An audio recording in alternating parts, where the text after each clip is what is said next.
Welcome to the Joe Cohen Show. Join me as I share my experience with biohacking and invite top health experts to explore the latest technology, supplements, research, and resources for optimizing your body and brain.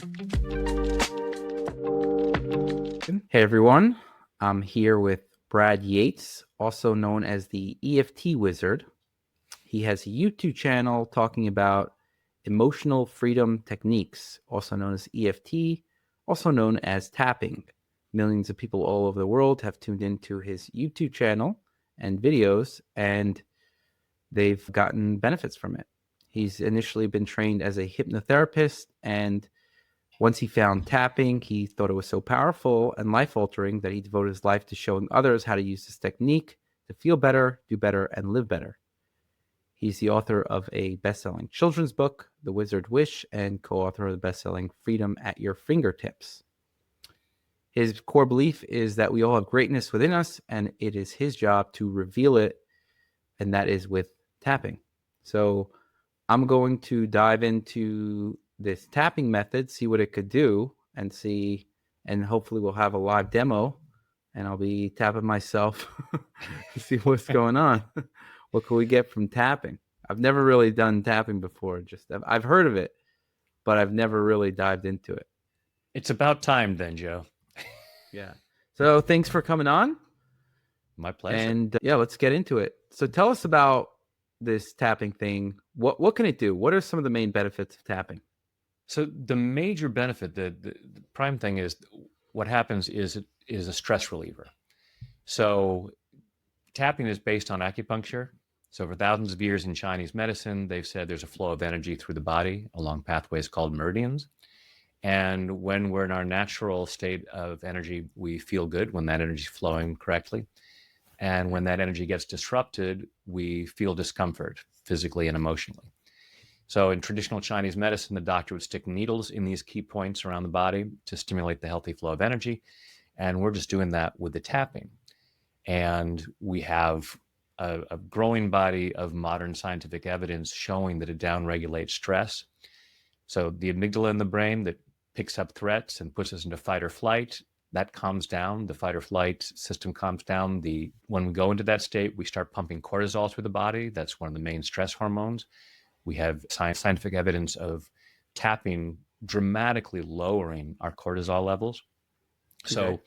So if you thought of it as nothing other than a stress relief technique, that would be enough, because the major issue that we face in modern society is chronic stress. You look at all of the books that are coming out, like Gabor Mate's The Myth of Normal, Stolen Focus, all these best-selling books coming out, they keep saying stress is the problem, stress is the problem. And we literally at our fingertips have a simple way of down-regulating that stress. At our fingertips. Nice. Literally at our fingers. It's in our own hands. At literally. Our fingertips. Interesting. So let's, and this can also help with trauma and stuff. It has proven very effective with dealing with trauma. So one of the premier experts in trauma, other than Gabor Mate, is Dr. Bessel van der Kolk, who wrote a book called The Body Keeps the Score. And that's the thing about the tapping, is that we're taking a therapeutic approach into the body rather than just sitting and talking about it and just keeping it in our heads, because the trauma is stored in our body. So by tapping on these points, we're dealing with that energy and where those emotions are blocked so that we loosen it up. What also happens is, as we calm down the stress, a lot of times when we're trying to process trauma and we may be speaking with a therapist, there is a part of this that feels afraid because we don't want to go there. We don't want to revisit it, and we feel that discomfort. And calming down the stress with the tapping helps us feel more safe, so that we are in a better position to be able to explore what's going on in there and then process that and resolve it. Okay. And do you find that, how often are you tapping in a day, for example? Well, I do it for a living, so I may be tapping several hours. Several hours. So okay. I have a couple of live workshops coming up in Italy and England, and so I'll be tapping all day long. But in general, on a normal day, if I like on a weekend, if I don't have clients, I will tap, maybe 10, 15 minutes. I recommend tapping on a daily basis because to me, it's energy hygiene. We Are have you daily. are you are you Oh, go ahead. setting aside a time to tap, or are you tapping on the go? No, well, Just like I walking the will tap streets? on the go. Sometimes while I'm driving, I'll tap because it's a place where stress comes up. On Right. the road, it's a good place to clear stress.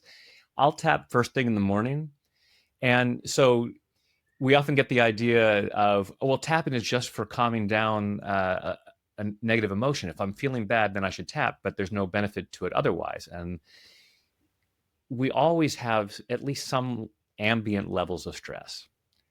So when I get up in the morning, I'll tap, and I may be tapping saying, I may say some affirmations, I may say some prayers, I may just tap silently. And it's not that I wake up in a bad mood. It's like, oh, another crappy day. All right, I'll tap through this. But it's just to clear out any stress that might be there, because there's no harm in doing it. If it's like if your countertop is clean and you wipe it, it's not like, oh no, you wiped a clean countertop. Chances are there might be some dirt and it's getting cleaner. So I just like to start the day as open and clear as possible so that I can perform at my best. And then if things come up during the day, if I hear some upsetting news or something, it's like, okay, I don't want to keep that in my body, because that's what happens. We hear upsetting news. We're all walking around with one of these things that's constantly saying, here's something else to be upset about. And the body keeps that score. The body takes that stress in, and we sit there and think, oh, I'm going fine, doing fine. But all of that limits our ability to function. It stops us from thinking as clearly as possible. It stops us from making better decisions. So to have a very simple method of just saying, oh, okay, something bothered me, I want to clear that out because I got stuff to do in this world. I have people that are depending on me, and I don't want to have my thought patterns and my performance limited because of something that bothered me. Okay. And so does it make a difference where you're tapping? Yeah. So in EFT, there are 8 major points that we're using. There are a lot of acupuncture points. If you ever looked at an acupuncturist model, there's all these meridians running up and down the bodies. There's points all over the body. In the standard version of EFT, there are 8 major points, but you'll see different practitioners will add different points. They might leave certain points out. The original tapping was created by a psychologist named Roger Callahan, and he would only use 2 or 3 points at a time and do them in different patterns depending on what the client was presenting with. And then one of his students, Gary Craig, who had his degree in engineering from Stanford, thinking like an engineer, was like, how do we simplify this? And rather than trying to figure out, okay, I should tap this point and then this point and then maybe this point, if we just tap from the top down to the bottom and go through all the points, it doesn't take much longer. It only takes a few seconds longer. And then we cover all the bases, and it just makes it much simpler. Okay. Is there a dose dependence here where the more you're tapping, the more you're relaxed? So, for example, if I take a certain supplement or drug, right, there's a dose dependence to it. The more you take, the more effect you're going to get. If I'm just tapping for like 4 hours, I'm not going to go, whoa, I'm so relaxed here. This is, I'm in a different state, blissed out. Yeah, actually, I know, like when I run a full day workshop, or if I like when I drive to visit my folks, 2.5 hour drive, and there are times that I'll be doing it and I'll tap the entire time, either listening to tapping audios, or I may be listening to a book on tape, or I may listen to just music, but I'll be tapping the whole time. And by the end, I'm in a really good place because I've cleared out a lot of stress because most of us are not aware of the stress that we have. So when you spend a fair amount of time tapping, it's like, wow, no, I didn't realize that I could feel this good, because our ability to feel awesome is inherent. And we walk around wondering, why don't I feel better? But we're constantly being bombarded with negativity and upsetting things, and we don't have a way of cleaning that out. So it's like, as I said, I believe it should be done daily because it's energy hygiene. We have physical hygiene like brushing our teeth or taking a shower. If we didn't brush our teeth, we wouldn't then after 4 days go, gee, I don't understand why people aren't talking to me, and why my mouth feels weird. And what I had this, it's like, okay, I understand that I haven't brushed my teeth in a while, but we aren't taught to clean our energy system. We aren't taught to clean our stress. So we just take it for granted that we're walking around, or like taking a shower, just walking around without taking a shower for a week and just going, no, this is fine. This is fine. And that's what we're doing with our stress. So to have, most of us take a shower or brush our teeth every day, whether we need it or not. We don't sit there and go, yeah, I'm good for a few more days. Most of us anyway. So we do it whether we need it or not, just to stay ahead of it, to Right. manage proper levels of that. So to me, it's like, why wait until I'm really stressed out, until I'm obviously stressed out? Because by the time we're aware that we're stressed out, we're already making poor decisions. We're already speaking to people in unkind ways. We're making mistakes. We're missing things. Our ability to think clearly is already compromised by the time that it's obvious to us. So I say, why wait till then? Okay, and what's the mechanism by which this works? And the reason I want to know is because maybe I like stacking things. So I want to know, is this competing with meditation, or what is this competing with? Is this like through vagus nerve stimulation? What you mentioned the amygdala, but like, how do we go from banging on your head, or Yeah. to getting relaxed? Where is the in between there? Right. So the points that are used in acupuncture are key points that we can even find if you take a galvanometer, I think that's the right one, that measures electrical conductivity. These points have lower electrical resistance. So they're not just random points on the body. And when we tap on that physical stimulation creates a phenomenon called piezoelectricity. The compression creates a biochemical response that sends an electrical signal to the brain, a calming signal. So there are a number of ways in which it may be working, and they're still looking at it. It's like, okay, well, it could be that. A good friend of mine, Dr. Peter Stapleton, who is a psychology professor in Australia, is one of the key scientific researchers on tapping. And she's been working with Dr. Stephen Porges, who's the main proponent of the vagus system. The vagus nerve theory. Yeah, so they're exploring the ways in which tapping interacts with, taking us into blanking on the term because I don't use the vagus system a lot, ventral vagal. And there, again, originally was based on acupuncture. So it's, using that system, there are a number of different ways in which it is doing it. And there isn't, so far the science hasn't said, no, all these other ideas are wrong. This is the one way that the tapping is working. So we have are they not sure exactly how it's working right now? Is that so there's a number of theories. It's right. It's like aspirin. Right. We know it works, but for a long time it's like we don't know how it works. We just know it. So we see mechanisms by which it seems to be working, but there hasn't been a definitive thing of, yes, this is it, and this closes the books on the other ideas of why it might be benefiting us, and it may be all of them. There's the vagus nerve, and what else is there? What are the other theories? So the meridian system used in acupuncture, clearing out the blockages in the energy system, the way. But that wouldn't be part of the scientific nomenclature, like meaning like that. That's more of the ancient, the traditional Chinese medicine nomenclature, right?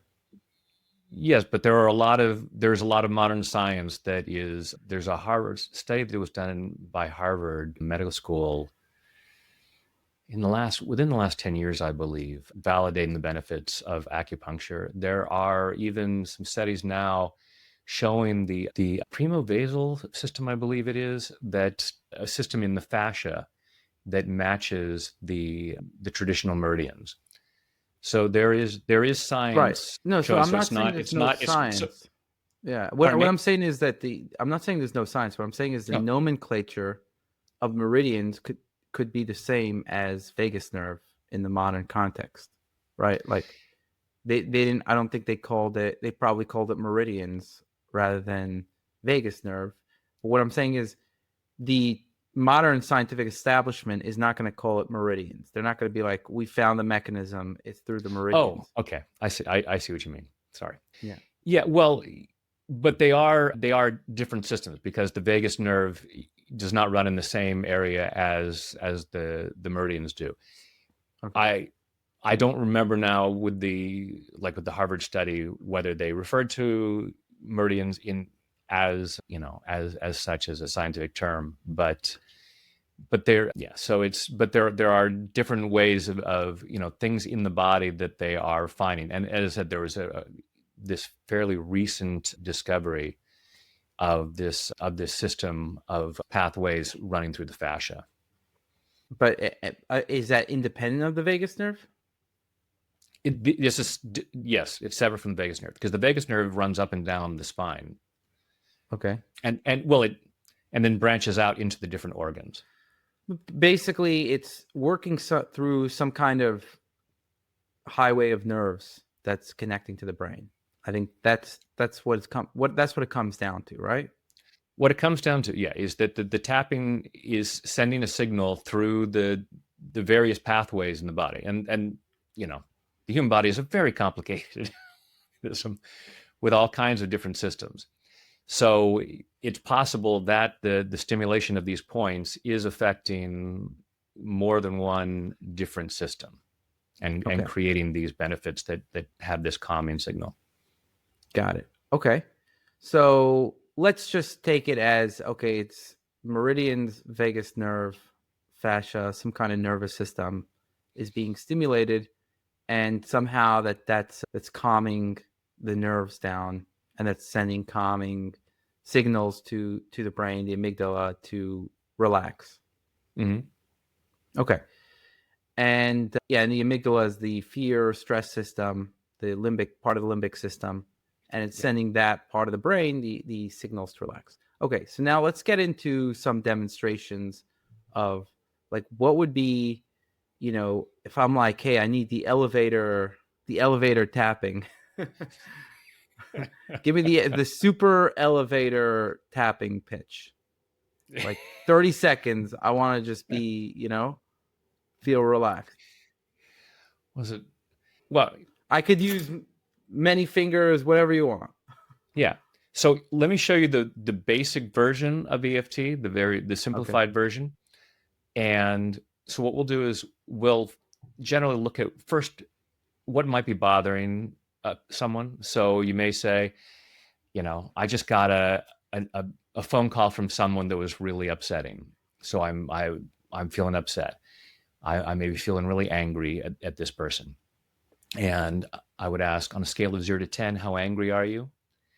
And where do you feel in your body? So it may be, oh, my shoulders are really tense, or my heart is pounding, so that we have an idea of, okay, this is what we're dealing with. It's anger, it's at a 7, it's this pounding heart. So we're going to take the fingertips of our index and middle finger and gently start by tapping on the side of your opposite hand. And we repeat a statement: even though I feel this anger, I choose to love and accept myself. And the reason we do this is because we often resist it. We're very prone to using that 4-letter F word. Fine. I'm fine. Yeah, you're obviously fine. So we resist the fact that something's upsetting us. So we're making a statement of self-acceptance, even though we do have this uncomfortable feeling. So, and so whatever it is, whether it's anger, fear, stress, that's what we're repeating. Even though I have this, I choose to love and accept myself. And we'll say that 3 times. Then we'll go to this right here at the beginning of your eyebrow on either side. And we gently tap here. And generally we tap between 5 and 10 times, but it's not an exact science. You don't need to count. And we'll say whatever the issue is. So we'd say this anger. Then we go to the corner of the eye, this anger. That's just a gentle tapping motion. This is a self-care technique, not a self-harm technique. Okay. Right under the middle of your eye, just above the cheek.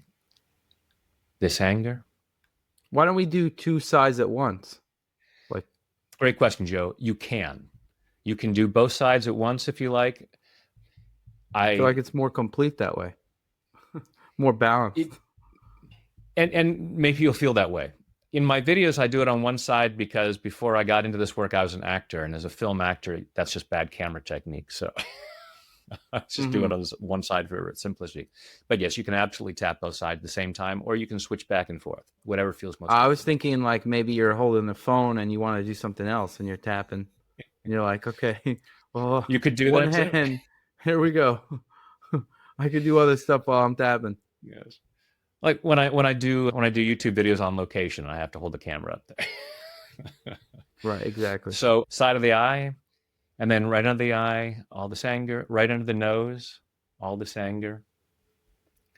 Does Right the under the exact lower location lip. matter? Pardon me? Does the exact location matter?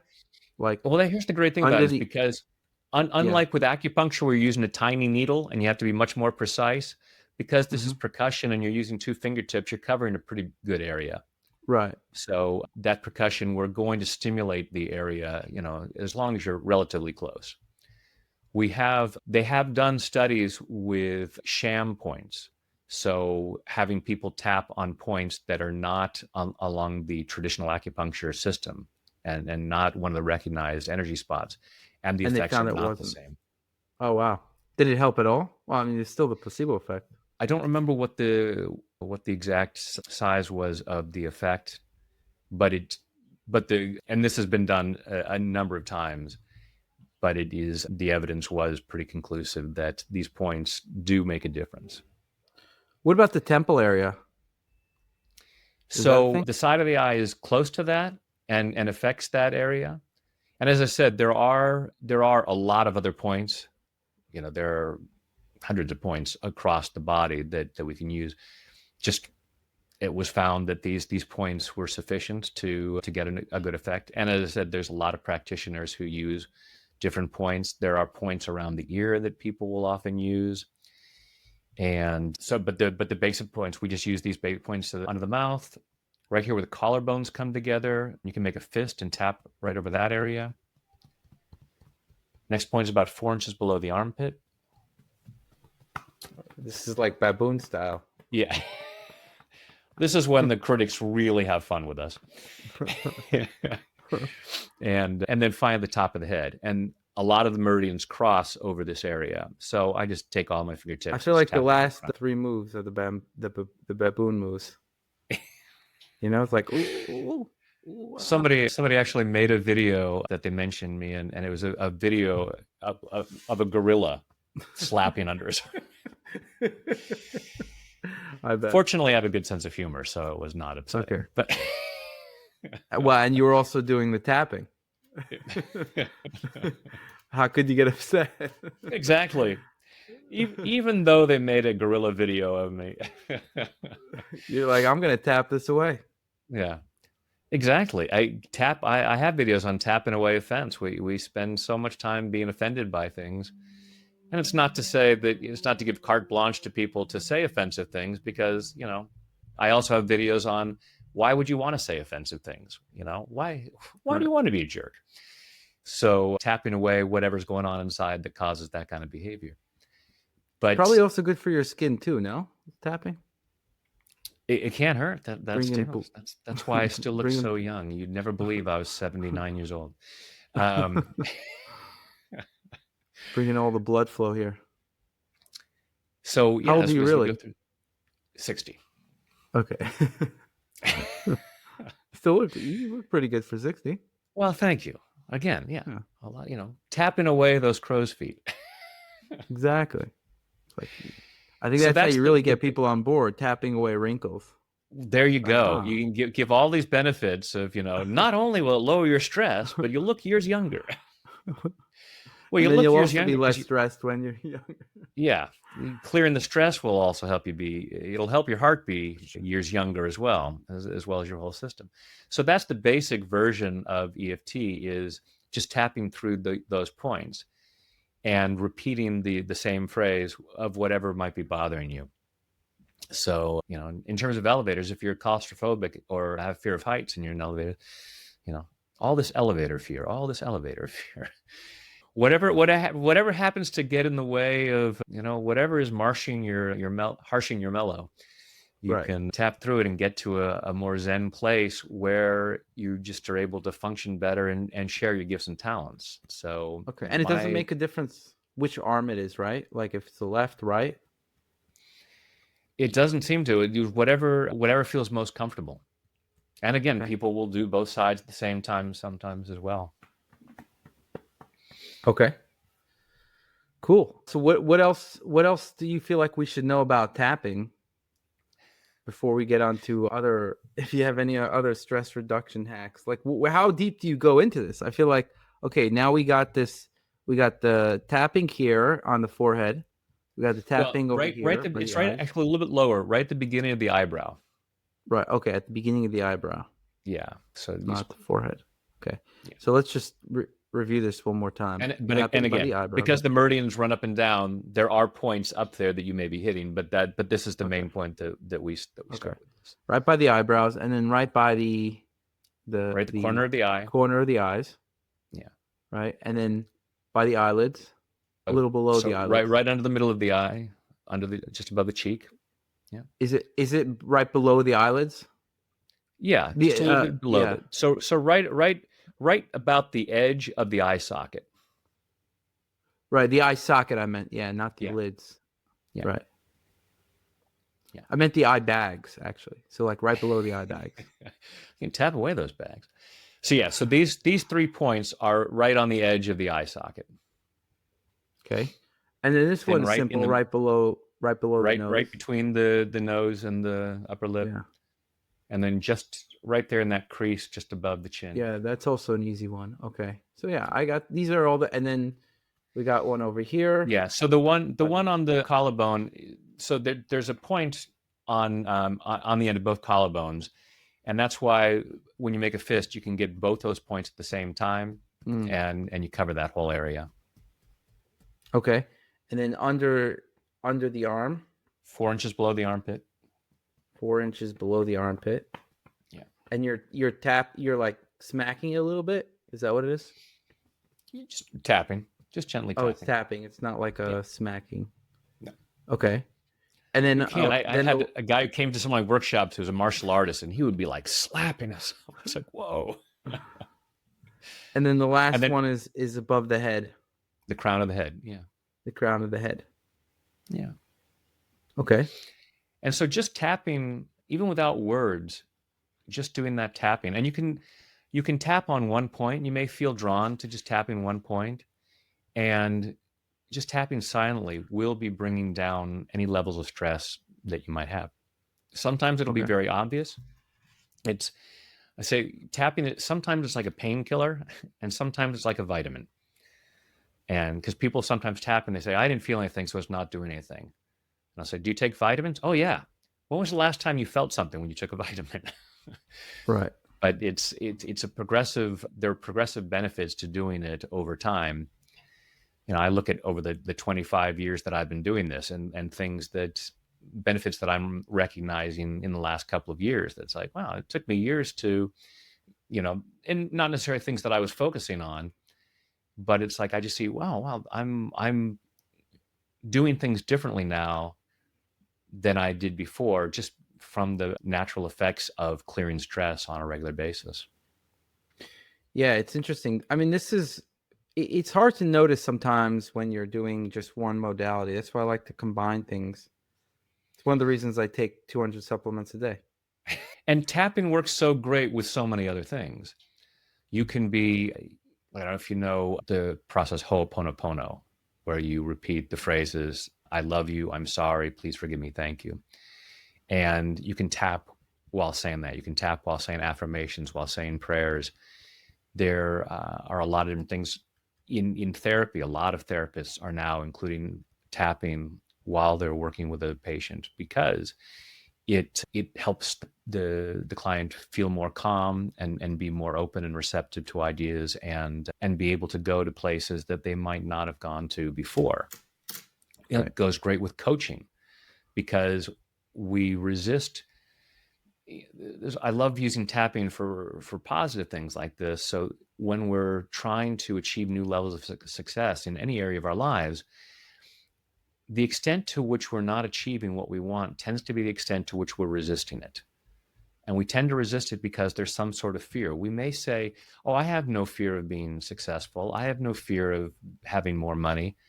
But that's generally not true. And we can, with a little bit of exploration, we can find out that we are. So as we tap fear through of that, being successful and have money? yeah, Oh, because I didn't know most of people us have. have, I always thought people had fear of the opposite, not being successful and not having money. if that was true, everybody would be successful and rich because they'd be moving away from that fear. No, Maybe they just don't have the abilities, though. have you ever heard the expression, money is the root of all evil? Sure. Yeah. You've probably heard tons of messages about why having money is bad. So at a surface level, 5 to 10% of our mind is conscious. At that level, we're thinking, I would love to be rich. I'd love to have more money.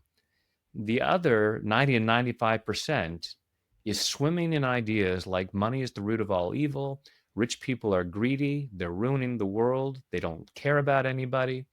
So in my mind, I'm saying I want more money, but my unconscious mind, which is, running the show most of the time, most of our behavior, 80 to 90% of our behavior is unconscious.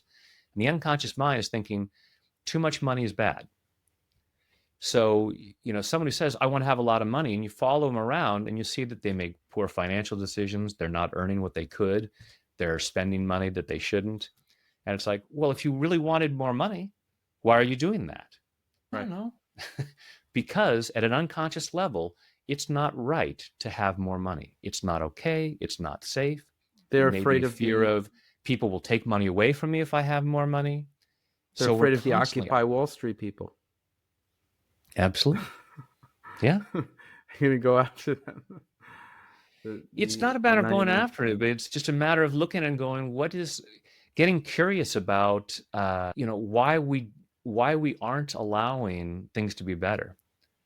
Mm-hmm. Why, we say we want to be healthier, but then we'll, go and eat crap food. we don't exercise. We keep saying, here's what I want, but we do things in the opposite. And it's not that we're bad or stupid. We're not weak or lazy. I don't believe in lazy. Lazy is just a lazy way of describing what's happening there.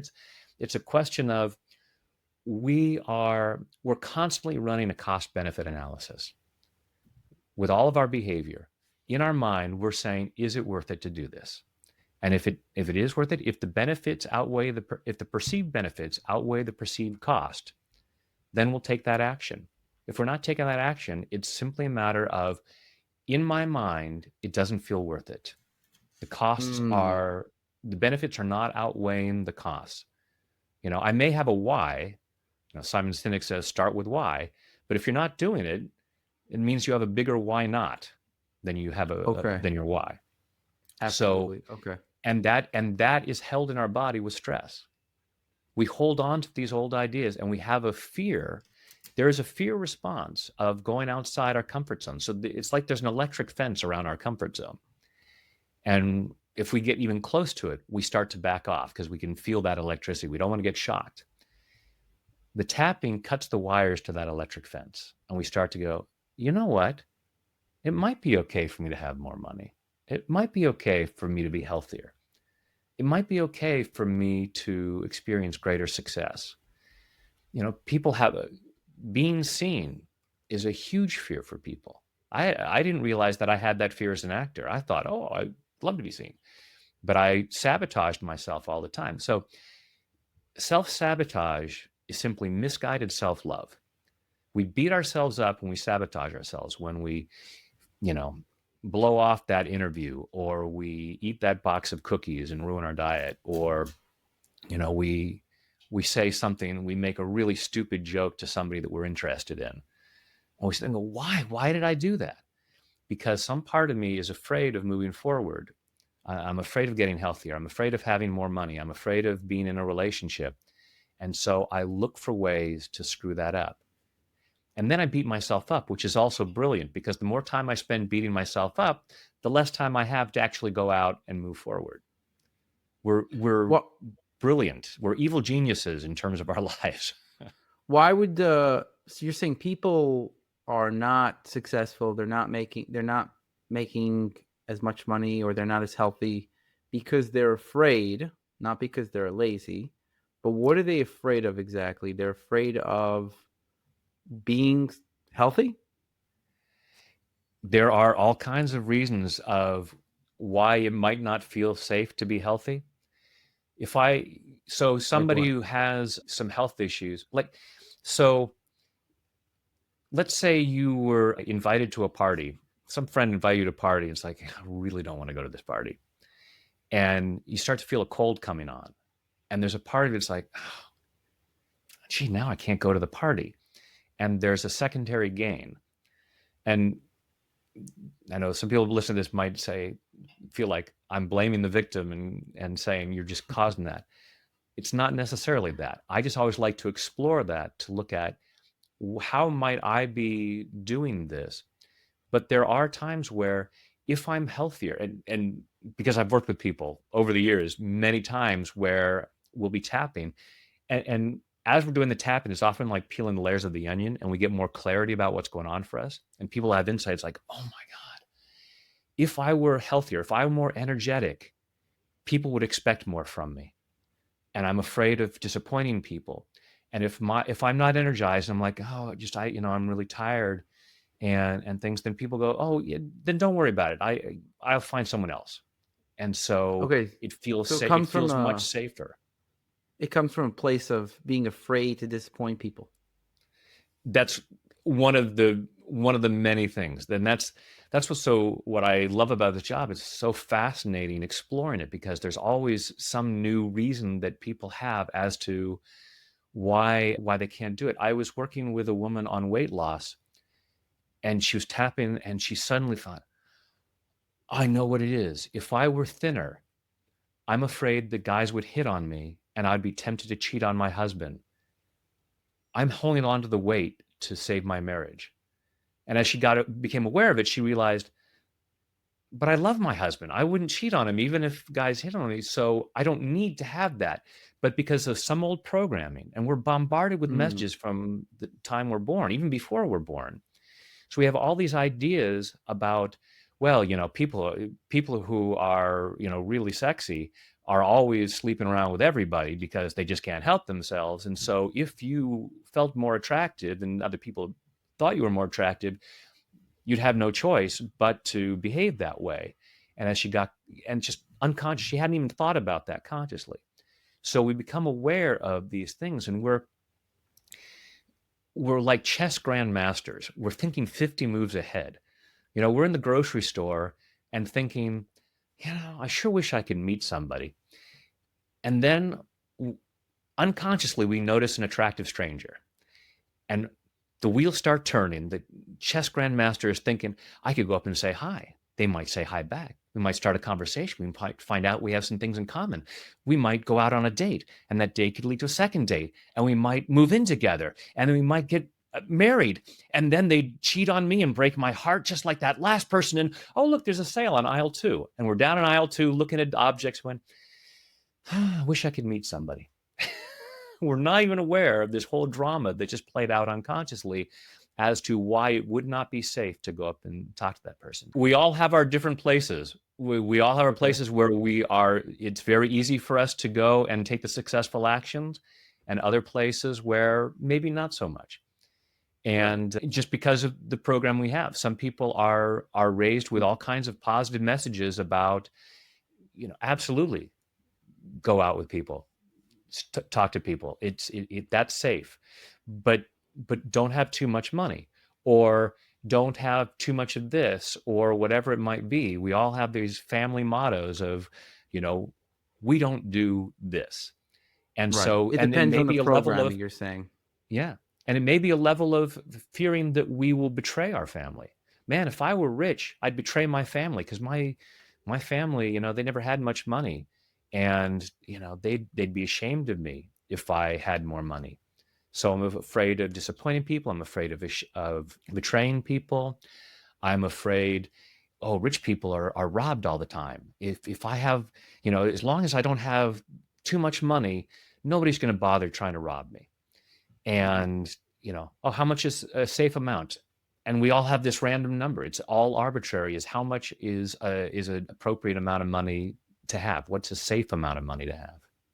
What was your programming that you had, if you don't mind being public about it? I had all kinds of programming. So my family was well off. We weren't uber rich, but we were well off. But there was a lot of programming about that I had about, but you don't have to do much for it. And the money didn't last. Things happened, and some family drama with getting screwed over, and the money disappeared. And I didn't have that safety net. This was a good thing because I had not tried to explore what gifts and talents I had. Mm-hmm. I took the easy way out on a lot of things. And it wasn't until I was married with kids and my wife and I was under earning, if sometimes not earning, and my wife said, "Yeah, this isn't going to fly anymore. You need to start working." And that got me into a mode of finding out how great it was to be useful in the world. Mm-hmm. And that is far more motivating to me than money is. And I do fine financially now, but it's the being useful, because I think that's what we're here for. Mm-hmm. And over the years, tapping and clearing away those beliefs that I had about why I couldn't or shouldn't, and why it wasn't safe. Interesting. Okay. So everybody has their own programming. So Absolutely. what else do you do besides tapping? Oh, I guess one more question about tapping. It doesn't matter the pace of tapping, or like if it's quicker, or like the frequency. There are some people who have done some studies. It doesn't seem to be, because I've seen people tap at all kinds of different rates, and they are feeling better, and they're getting benefits. They're noticing a difference. So I think I've heard of one or two studies where someone said, "Well, it should be this exact rate of this, and it should be this much pressure," and you can, but it would be very difficult if every time it's like, I'm going to do some tapping, but I need to make sure that I'm doing it the exact tempo and the exact. So I say, don't worry about it. You're going to get benefits, even if you're not noticing it, because, as I said, there's a lot of scientific research that's been done now showing the benefits of lowering the cortisol, boosting the immune system, positive gene expression, lowering of depression, lowering of anxiety. So, and this is done with things like the cortisol test, lowering the cortisol. There are fMRI studies done where you can see the activity in the brain, and you can see how that changes after the tapping. So we have evidence that something's happening, even if we might not be consciously aware of it. So somebody could be tapping for several minutes and go, that didn't do anything. It's like, okay, if I had hooked you up to a machine, I could have shown you that there is something going on. But it's like if you do 3 sit-ups and going, I don't have a rock hard 6-pack now. Obviously, sit-ups don't work. Right. Well, it might take a little bit. It's like building a muscle. Yeah. So okay. What else do you do in order to lower stress besides tapping? Is there any other hacks that you have? That's the main one. I started out, well, after I was an actor, started as a hypnotherapist in personal development work. And I still do guided imageries as part of my sessions, generally at the end of a session, just as a way of relaxing the body and integrating whatever work that we've done with the tapping. But when I had found the tapping through some other hypnotherapists who were talking about energy psychology, and I started integrating it little by little into my hypnotherapy sessions until it became the main modality, just because it's so simple. And I haven't found anything else that matches it. And do you think it's better than hypnotherapy tapping? I don't like to use words like better, because there's no blanket better. Mm-hmm. There's, different people will respond in different ways. People will have different preferences. There's a number of energy psychology modalities that some people will say, oh, this is better than EFT, or this is, it's like, I haven't found that, but it's a matter of preference. It's like saying which music is best. Who's the best musical artist? you're going to get a lot of discrepancy in the answers. So I will say that as in terms of the field of energy psychology, more practitioners are using EFT because of its simplicity and the benefits that are achieved through it. But I won't say it's the best for everybody because people have different preferences, and so I don't like to go into better best. It's like I just say, hey, try it and find out if this is a preferred modality for you. Okay, interesting. Is there anything else you'd like to share with the audience? Well, if you're up to it, we could do a more fun round where we play with the wording and go a little bit deeper. Okay, let's play with what wording. Let's go for it. Yeah. So we'll talk about this idea of resistance and thinking about whatever might, for whoever's watching this, whatever you might want to have be better in your life, and looking at clearing any resistance to making things better. So let's start by closing your eyes. Take a deep breath in and hold it. And let it go. And just take a moment to breathe comfortably and allow yourself to get present. Allowing yourself to be centered and grounded. Allowing yourself to be right here, right now, as present as possible so as to receive maximum benefit from this process. Just following your breath through your body. Just allow yourself to be aware of what's going on in there. Notice how you're feeling physically, how you're feeling emotionally. Maybe rate yourself on a scale of 0 to 10. So 10 would be awesome, magnificent, feeling great in body, mind, and spirit, living your best life. And do not judge yourself harshly if the number is lower than that. Just allow yourself to be aware of it. It's like just like, using your GPS system, you need to know where you're starting from in order to get to where you want to go. Just recognizing, okay, here's where I'm at. And ask yourself, what's something that you could do, maybe even this week, that would move you in the direction of a 10? What would move the needle to improve your health, your finances, your career, your relationships? What's something that you could do that you haven't been doing? Imagine doing it and just notice where you might feel some resistance. Asking yourself, why not? Why not take this action? Allowing yourself to be aware of the thoughts, beliefs, and memories that might come up. So there may be reasons why you don't want to take that particular action. And there may be a part of you that doesn't want to get the result. Consciously, you might want more money, but unconsciously, part of you might say it's not safe. Same with anything that you might say you want. Being in a relationship, being healthier, having a greater career. Just allowing yourself to be aware of what you feel in your body and any thoughts or feelings that come up about why it might not be safe for things to be better, why it might not be okay. And just allow yourself to be curious rather than judgmental. Take a deep breath, open your eyes, and then just tap where I tap and repeat back what I say. Even though I might be resisting things being better, I choose to love and accept myself. Even though I might be resisting things being better, I choose to love and honor myself.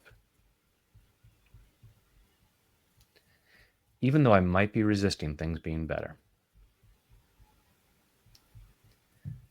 And part of me says, that sounds crazy. But if I'm really honest with myself, I'm not doing everything I could do to make everything better in my life.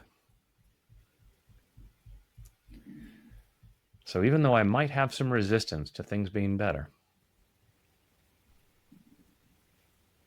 I choose to deeply and completely love, honor, and accept myself. And maybe anyone else who might be involved in this resistance.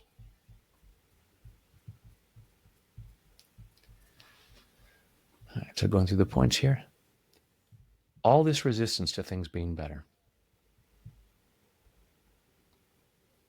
All this resistance to things being better. All this fear of things being better. And part of me says, that's crazy. I'm not afraid of things being better. But if I had no fear, why aren't I doing everything I can do to make things better? There are some simple things that I could do to be even healthier, to be more successful, for my finances to be better, for my relationships to be better. So why don't I do those things? It's not that I'm bad or stupid. It is not that I am weak or lazy. It's that I have some old programming about why it wouldn't be safe for things to be better. Maybe I'm afraid I would upset people. My friends aren't all that healthy. They'd be really jealous if I were healthier. They don't have that much money. They'd be jealous if I had more money. Or they'd expect me to pay for everything.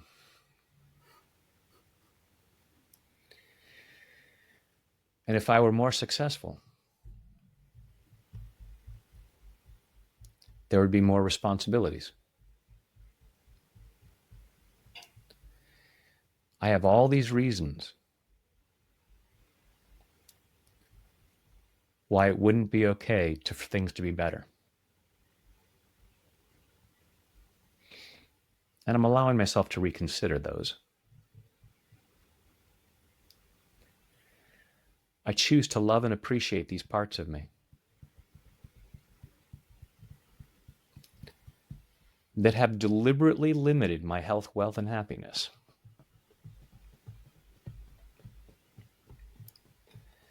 As a way of trying to protect me. And I choose to be open to the possibility I can handle things being better. Clearing the fear. Knowing that it's safe for things to be better. It's safe for me to be healthier. It's safe for me to be wealthier. It's safe for me to be happier. So I'm allowing myself to make things much better. In body, mind, and spirit. And take a deep breath.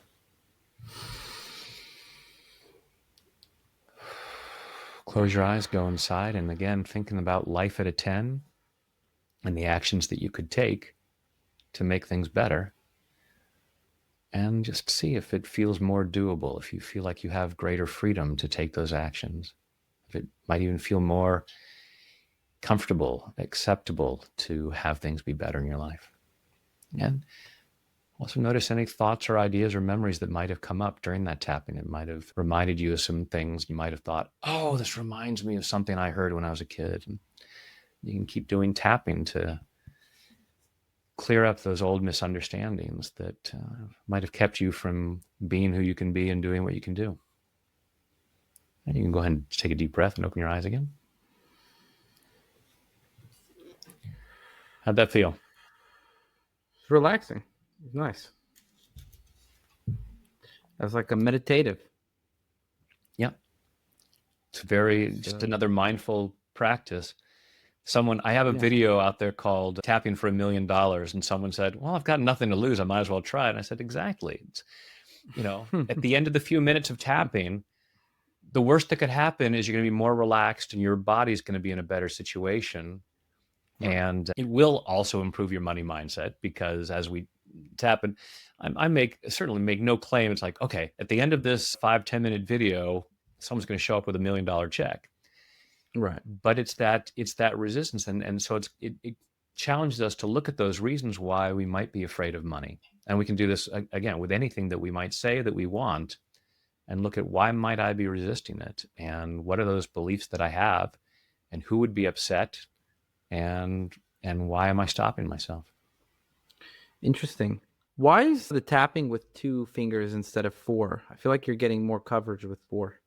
Well, because the actual points are pretty small. So tapping, I mean, you but it's not worse. And there are people that will tap with all of the fingers.